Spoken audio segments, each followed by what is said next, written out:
Well, this is Retirement Garage. When do you take the keys away? You know, last Monday, I stopped at a store and I saw a guy. I had to wait for him because he was driving in this plaza, shopping plaza. And I had to wait for him because I wanted to cross in front of him. And he was driving probably 2 or 3 miles an hour. So I crossed, got towards the store, and the guy was slowly going into the drive-through to get prescriptions filled. I bought some stuff in this store. I came out, and he was still fiddling with his prescription cards and different things. And I noticed he had a hat on that was, he was a Korea veteran. And he looked really elderly. And you could tell he was having trouble. I mean, he was getting along, but he was having trouble with what he was doing. And I thought about that, and I thought about my father-in-law, who was in Korea, and how the day came when he could no longer drive. But he knew it, and really didn't fight us about it. We were fortunate in that way. But today, on Facebook, there's a police department called the North Olmsted Police Department, and you could check out their Facebook page. If you bear with me, I want to read this to you. They have a guy, I think he's a cop, and he's an excellent writer. I mean, excellent writer. He should be doing that part-time. If he's not, he should be. So I wanted to just take 2 minutes to read this to you of what he posted on the North Olmsted Police Facebook page today, on Monday. And I'm going to read it. I have it right here on paper. I'm going to read it, so I'm going to look over this way. Sometimes the cops are the bad guys. Not how some would have you believe. Sometimes we're the ones that have to do what's right, even though it's hard on a human level.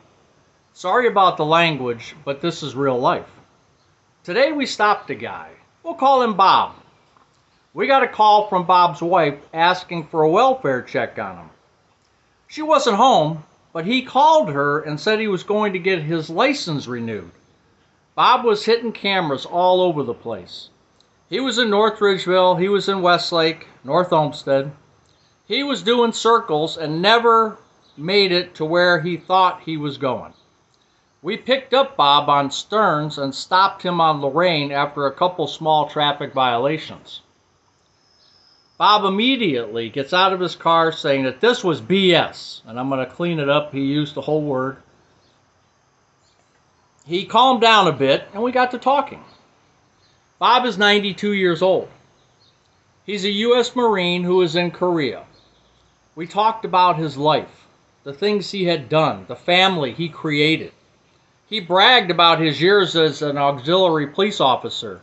Bob's a proud man, and rightfully so. Bob had some trouble remembering things that he should know, and he got frustrated. He reiterated that this is BS. In that moment, I agreed with him. While not saying it, I knew what Bob was talking about, and I agree, it was BS. Bob was a strong man physically. He was a soldier. He was a young husband taking care of his beautiful bride. Bob ran things. As hard as Bob tried to hold on to that, age caught up. Age always wins. In Bob's mind, he's still that guy who's as tough as nails. But age always wins. Bob knows that something's going on, things he can't control. We called a paramedic squad and luckily had 3 compassionate paramedics show up. Bob went to the hospital to get evaluated, begrudgingly, but he went. And as they were talking to him, he said something funny and we all laughed. And Bob says, "Are you guys laughing at me?" And me, I said, "No, Bob, sometimes old guys say funny stuff, that's all." So Bob was staring at us. And Bob said, "Old guy?" And I said, "Bob, you're 92. Geez, what do you consider old?" And Bob was squinting at us like an old West gunfighter while pointing to us all individually. And he said, "I'll whip every one of your asses." And the cop said, "Bob, I believe that." And with that, Bob got into the ambulance. Now I have to fill out these forms. I have to tell a 92-year-old vet that it might be time to give up his driver's license and his keys. I have to confirm what Bob is afraid of. Not because I want to punish Bob, but because I want to protect him and those around him. Sometimes cops have to be the bad guys, and Bob's right. It is BS.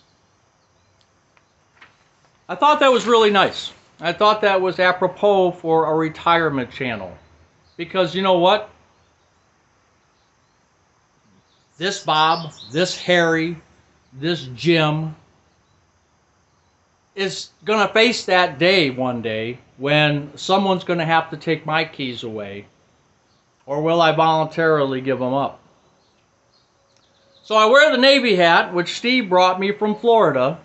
I was never in the foreign wars. I was never in the armed forces at all. But for my father-in-law, for my father, for all those that served, who are proud, and yet are going to get their keys taken away, I salute you. Buzz's Retirement Garage.